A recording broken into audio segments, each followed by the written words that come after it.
Hey guys, it's Christy, and today I'm going to be talking about all things outlining. Outlining has been such a big topic for me this past year, and I was just really excited to talk about the things that I learned, and hopefully it will help some other people out there that are kind of struggling with some of the same issues that I was.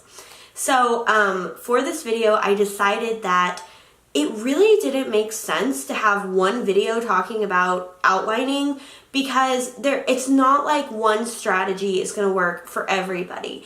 What I realized is that because there are two different types of writers out there, plotters and pantsers, really people need different guidance depending on what type of a writer they are. Plotters, for example, they like to do a lot of structure ahead of time. They like to think things through and make decisions before they start writing. Whereas pantsers like to sit down and let their creativity take over and take the lead on decision making and things. So I thought it would be really fun and hopefully beneficial to some people out there if I took this concept and split it into two videos. One for plotters, considering how their brain kind of works, and then one for pantsers. Because, okay, I'm a bit of a hybrid. I consider myself somewhere in the middle, and that's why I feel like I can step into the shoes of both types of writers. And so basically this one's going to talk about more of a structured decision-making process, and then part two is going to talk about a flexible outline for pantsers. So make sure you watch this video too, even if you are a pantser, because some of the concepts that I touch on in this video, I'm not going to repeat in part two. So if you don't watch the whole thing in this video, you might lose some of that content. So definitely watch this one and then stay tuned for part two for pantsers.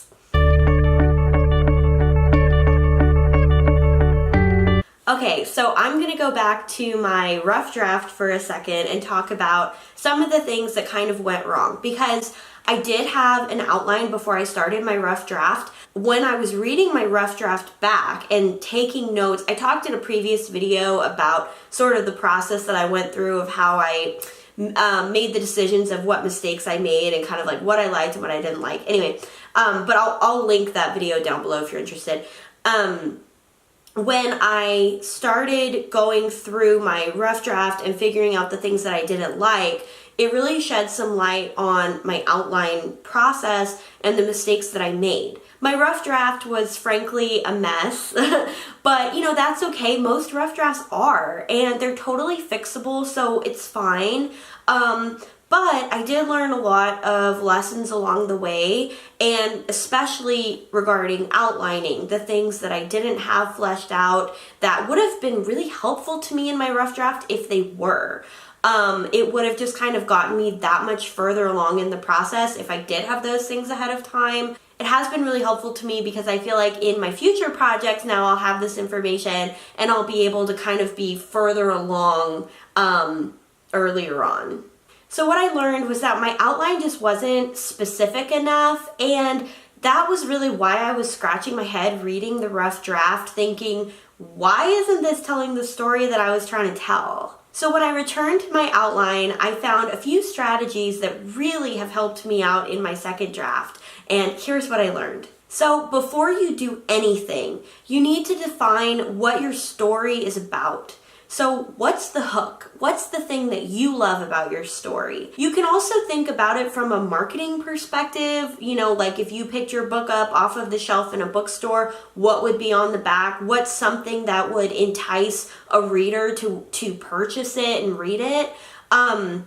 And it's okay if you don't necessarily know how you're going to accomplish these things. Your story might seem kind of overwhelming right now and you're like, well, I have this really grandiose idea and I don't know how I'm going to get there. It's okay. It's better to know what you're aiming for, even if you don't yet know all the pieces of how you're going to get there and how you're going to put it all together. So when I say, what is your book about?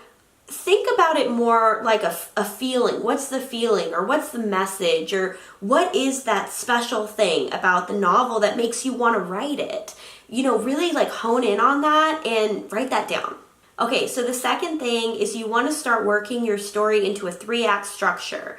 So I'm not going to go into all the details of how to do that and structure and plotting and those things because, there are other resources out there. So I did a blog post recently talking about 5 writing resources that I recommend to other authors.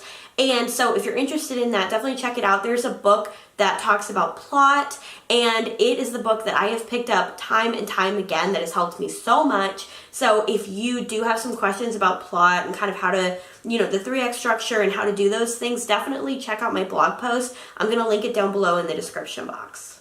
So, okay, when we're breaking it into a 3-act structure, I think it's easiest to start with the beginning and the end, okay? How you know that you have a good, solid beginning and end is if the characters have gone through a change. They've gone through some sort of transformation, physically, emotionally, whatever.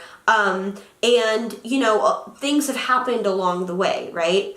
So once you have that beginning and end in mind, then you can come back to your middle. And I find that's easier because if you try to work from beginning to the middle to the end, it's kind of like, you can kind of lose your way. So I think it's better to do beginning, end, then the middle. So the middle is basically going to be how you get from the beginning to the end, how you're going to connect all those dots and how, the actual change that the characters are going to go through along that way.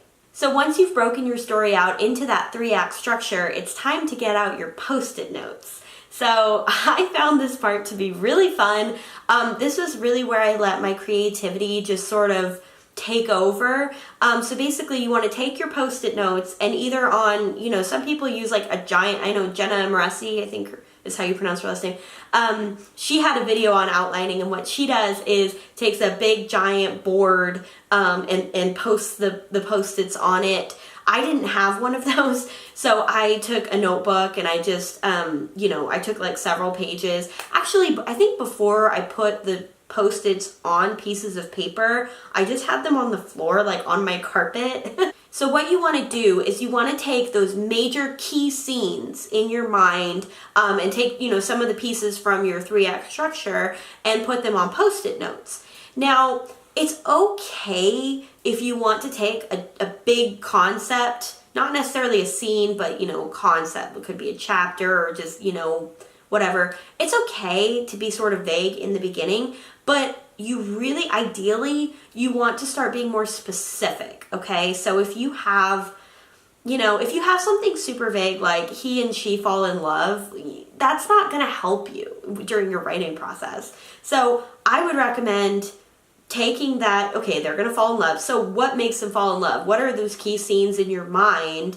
Or start brainstorming those things and writing them down on Post-its. What I love about Post-its is that you can throw them away. Like I just love that they're so tangible and easy. If I'm like, no, you know what, I'm done. I'm not feeling that idea anymore. I could just throw it away. So whether you have them or you're going to brainstorm these things, you want to write down those key scenes first. Then you want to start thinking about the transitioning scenes in between those key scenes. So, I found this particularly helpful for me because in my rough draft, as I was writing, I maybe had those like major things that I wanted in there, but then I was like, shoot, I don't know what to write in between, and I would just sit at my computer just like scratching my head. It's weird because for me, sometimes the creativity will kick in and I'll just, have this brilliant idea. But most of the time, my creativity doesn't kick in when I'm sitting in front of a computer. You know what I mean? Like it'll happen when I'm driving, listening to music, or, walking around in nature or taking a shower, or, it happens in these random moments. And so that's why I feel like outlining is so important, because it's not that you're not being creative. You know what I'm saying? I feel like pantsers have this fear that, well, if I plan everything ahead of time, that, I'm not going to get to really use my creativity. And that's just not true. It's just that you're being creative in advance. So basically, if I just take a little bit more time to really brainstorm during this outlining process, it's going to be so much easier for me to write when I'm sitting down in front of a computer in the morning and I'm groggy and my brain's not fully alert. I already have all those ideas written down. I just have to follow. I just have to follow the prompt, you know? Okay, so with the Post-its, you want to start with the key scenes. Then you want to start with the transition scenes, how you're going to get from each key scene to another. And this one's like bonus points if you're an extreme plotter. But I really liked getting colored sticky notes. That way I could really hone the narrative strands in my novel. So what I did was, if there's something, 'cause as I was reading my rough draft, I was like, you know, I didn't have enough of this, or, ooh, I really like that. I wish I had put more of this narrative strand in my novel, right? So what I did was I said, okay, here are the things that I like, that I want to be in my novel. And then for consistency purposes, I used a particular color of a sticky note to do all of those scenes. And that way I could see, you know, okay, throughout the plot, like how many times is this appearing? And also, another thing, if you don't want to do this in sticky notes, I use Babisco. It's a software for, you know, structuring your novel, just like Scrivener. It's basically the same thing. It's free, by the way. So I really recommend it. I've liked it so far. But one of the great things about it, I don't know if Scrivener does this, but with Babisco, you can set up narrative strands there's like a separate section where you can set those up, and then when you're writing a scene, you can tag a narrative strand to that scene. And then so there's this part, I think it's called analysis or something, and it shows you all the places in your novel where that narrative strand is incorporated. And so you can see, like, okay, did this love story just pop up halfway through the novel? Like, I might not want that, you know, or did this, you know, like, maybe I started talking about this one issue early on in the book, and then I forgot about it most of the way through my novel, and then it pops back up at the end. It's like, well, that's not very consistent. So anyway, so colored Post-its are really helpful, and if you don't want to do that, then I recommend using like the narrative strands feature in Babisco, and if Scrivener has it. So now that you've written all of your notes down on your sticky notes, I recommend taking some time to brainstorm. You know, really let that creativity come to you. It's going to make things easier if you just like take a minute, take a breath, and just really think through, kind of let the creativity come to you. You know, because it doesn't happen in just a day. You're not just going to sit there and be like, okay, I'm going to finish my outline this weekend. No, I mean, because as you're writing, you'll definitely think of things that you want to put back in and be like, I wish I had this in my outline. I wish I was more prepared with this. So that's why I really think you should take some time and just kind of let things come to you so you can make sure that they get in the outline. Okay, next, I recommend that you start thinking about your characters and do some character summaries. So it's really tempting to skip this step. And, you know, and some writers might, especially pantsers, might argue that, well, you kind of get to know your characters as you're writing them, which is definitely true. But it'll really help you out if you take some time and think about who they are, what their backgrounds are, what do they look like. You know, it's really going to help you, especially when you're writing dialogue and, you know, internal thoughts and emotions and stuff for your main character. You know, you want consistency. You don't want a character who blows up at people one minute and then they're really shy and reserved the next minute. It's like, you know, thinking about some of their core beliefs and things like that. You know, are they an introvert or an extrovert? Are they, you know, rich, or are they, you know, struggling for money? Just thinking about some of these things will really help you and just sort of keep you on track as you're writing, I would say. One of the things that I find really helpful with characters is go to Pinterest, start pinning pictures of celebrities or models or whoever. Think about what you want your characters to look like, or maybe Pinterest can inspire some of your characters. But that's been really helpful for me. Even when I thought that I knew a character, sometimes looking at, you know, celebrities or just watching a movie or TV shows or something, you go, ooh, that's what a compelling character. And so I would just say, yeah, take some time to really think through your characters. It's going to help you out when you're writing for sure. Okay, so the next step is to transfer your Post-its into an outline. So I think it's easier to actually transfer them into a Word document. I have done it where I've written it down onto like a piece of paper, but I feel like that was kind of a waste of time, because obviously, you know, when you're writing on paper, it's like a lot harder to make changes. So I suggest putting it into a Word document, and then, because things are still going to change and it's just easier to edit a Word document. So now that you have a Word document, you're going to start breaking these plot points into scenes. So basically a scene, I find it super helpful when you know what the scene is about, when you know where they are, what they're doing, what's the point of this scene, why do I need this scene, you know, what's gonna make a reader not get bored reading this scene, things like that. You know, I feel like when I ask myself some of these questions, it's just so much easier. Like I said, when it's in the morning and I'm groggy and my creativity isn't at its peak or anything, when I kind of know, oh, okay, right, okay, so I wanted to talk about this, I wanted to talk about that, she's mad because of this, you know, it's just so much more helpful to kind of have those things written down and not just some vague general idea of like, okay, they go shopping or something, you know. So yeah, for the scene, I definitely recommend why it's necessary, first of all. What's the tension? What's going on? Especially, how does this scene end with tension? That's very important, because if you want to keep your reader invested, you want to keep them reading and turning the pages, you definitely need to have scenes. Not every scene necessarily needs to end with tension, but it just needs to have some sort of question mark in the reader's mind as to like, okay, well, I need more information, you know, I need to keep reading. So kind of asking yourself that question as you're writing, as you're outlining your scenes is going to be really helpful. And then another thing that I thought was really helpful in outlining the scenes was dialogue beats. You know, okay, I didn't do this for every scene, but for certain scenes where I felt like, okay, I need to kind of have this defined a little bit more, I would say, she says this and he says that, especially if it was, let's say, an argument, for example. I wanted to have those beats of how does this transpire? How does it go from this, you know, cordial conversation to now they're in a fight, you know, now they're arguing. So yeah, so I just wanted to have those beats in there so that would help me when I was working that into dialogue, and I would know kind of how it progresses.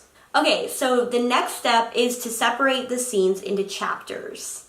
So once you already have your scenes, it's easier to tell where the cliffhangers are, because like the same thing with scenes to keep your readers invested in turning the pages, you want to do the same thing for chapters and end on some sort of cliffhanger, that question mark that makes readers, you know, keep turning the pages. So it's easier when you already have the scenes and you can say, oh, okay, that's an excellent moment of tension where I can end it there and go into the next scene. So you've got your basic plot points, you've got your characters, you've broken your plot points into scenes, you've developed what those scenes are about, and you've broken them out into chapters. So now you are ready to start writing.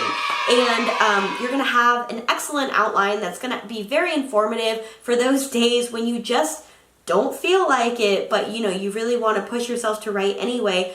You're going to have that great reference that you can look at, and it's going to tell you exactly what you wanted to do, and it's also going to keep you on track so you can make sure and be consistent with those themes that you really wanted in your novel. So are you a plotter or a pantser? I really want to know. I want to see how many plotters are out there. I feel like on YouTube most people describe themselves as pantsers, so that's why I'm really curious, especially with plotters, how many are out there. Okay, so part 2, the flexible outline for pantsers, will be coming next, so definitely stay tuned and watch that. And before you leave, make sure and subscribe to my channel so you don't miss it, and I'll see you guys next time. Bye.